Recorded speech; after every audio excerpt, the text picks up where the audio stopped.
Minsan ang dami nating pinaghahandaan para sa future, para sa pamilya, para sa pangarap, para sa panahon na maging okay ang lahat.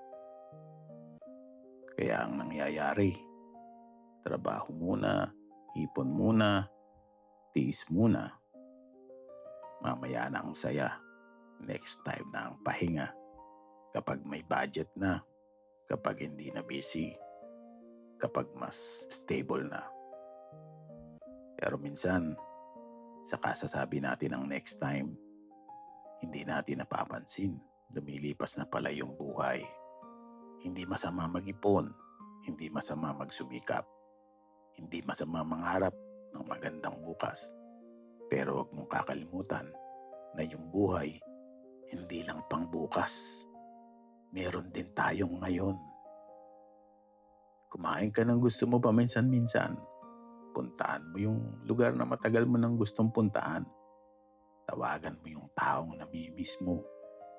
Bilhin mo yung bagay na matagal mo nang pinag-iisipan, kung kaya naman.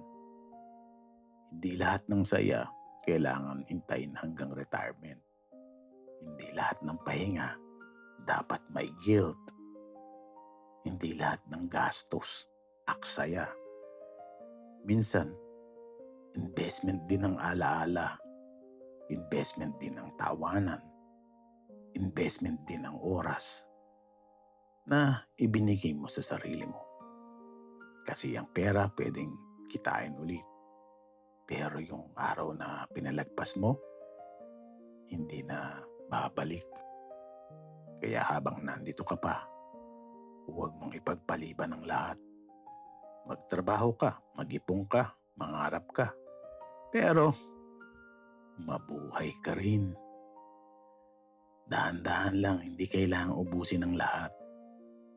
Pero huwag mo rin ipagdamot sa sarili mo yung konting saya habang may oras ka pa.